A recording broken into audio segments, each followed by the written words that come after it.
ঘরে থাকা লেস আর সুন্দর শাড়ি দিয়ে আমি একটা ড্রেস মেক করে ফেলবো। তো এই শাড়িটা পরা আমার ছবি, ভিডিও আপনারা সবাই দেখেছেন। আর যদি মনে না থাকে আমি আরেকবার মনে করিয়ে দিচ্ছি।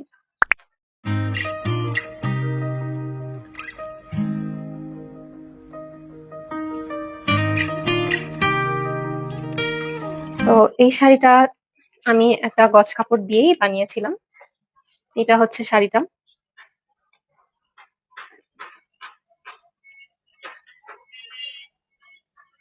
তো এই শাড়িটা দিয়ে আমি একটা ড্রেস মেক করব। তো ড্রেস মেক করার জন্য আমার সাথে আর কি লাগবে সেটা আমি দেখাচ্ছি।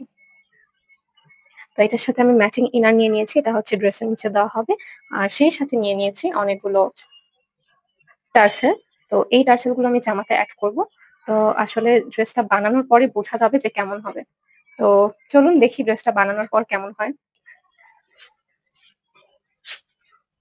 তো সবকিছুকে আমি ব্যাগে নিয়ে নিলাম। এবার আমি চলে যাচ্ছি টেইলরের কাছে ড্রেসটা মেক করতে। তো ড্রেসটা কেমন হয় দেখার জন্য সাথে থাকবেন। আমি এক্ষুনি যাবো আর আসবো। তো ড্রেসটা আমি মেক করে নিয়ে চলে আসছি টেইলর থেকে। এখন দেখার পালা ড্রেসটা কেমন হয়েছে। আর তার সাথে আমি কিন্তু এইটাও নিয়ে চলে আসছি। তো এইটা কেমন হয়েছে অবশ্যই কমেন্ট করে জানাবেন। তো এখন ড্রেসটা দেখার পালা যে কেমন হয়েছে।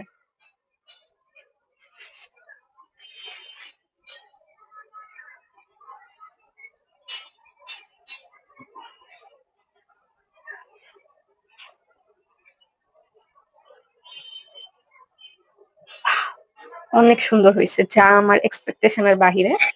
তো এই হচ্ছে ড্রেসটা, ড্রেসের নেক। আর ড্রেসটা হচ্ছে ফুল স্লিভ দিয়ে আমি মেক করেছি। এখন কিন্তু এই ড্রেসগুলো অনেক বেশি ট্রেন্ডে আছে। তো আমার অনেক টাইমের ইচ্ছা ছিল এরকম একটা ড্রেস আমি পরবো। তো অবশেষে আমিও বানিয়ে ফেললাম।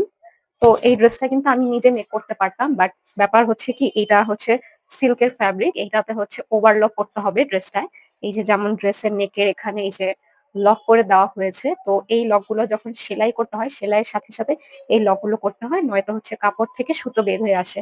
আর আমার যেহেতু ওভারলকের মেশিন নেই, তাই হচ্ছে আমি নিজে বানাইনি, টেইলর থেকে বানিয়েছি। তো আমি আসলে টেইলর থেকে খুব কমই ড্রেস বানাই, কারণ টেইলর আমার মন মতো একদমই ড্রেস মেক করে না। তাই আমি নিজেই মেক করি। বাট যখন আসলে আমার ওভারলকের মেশিন নেই, কিছু ড্রেস আছে যে ওভারলক ছাড়া ভালো হয় না, তখন আসলে টেইলরের কাছে আমি দেই। তো এই হচ্ছে ফুল ড্রেসটা। তো ড্রেসে কিন্তু অনেক পরিমাণ ঘের হয়েছে। এটা আসলে ক্যামেরায় দেখানো সম্ভব না। এটা যখন আমি পরবো তখন দেখতে পারবেন আপনারা। আর এই হচ্ছে ড্রেসের ব্যাক পার্টটা। ব্যাক পার্টে হচ্ছে আমি এরকম বডি ফিটিংস এর জন্য এরকম ফিতা এড করেছি। আর এছাড়া এই টার্সেল গুলো লাগিয়ে দিয়েছে। খুব সুন্দর লাগছে ড্রেসটা আসলে। তো ড্রেসটা আমি এখন পরবো না। আমি যখন কোথাও যাব তখন ড্রেসটা পরবো। তো এখন আপনারা বলবেন যে ড্রেসটা আসলে কেমন হয়েছে বানানো। ড্রেসটা আমার কাছে ভীষণ ভালো লাগছে। এখন ড্রেসটা পরে দেখার পালা যে আসলে কেমন হয়। তো এটা পরে দেখার জন্য অপেক্ষায় থাকবেন। এটা পরে আমি সুন্দর একটা ভিডিও মেক করব, তখন দেখবেন। তো আজকের ভিডিওটা এই পর্যন্তই থাকছে। Bye bye.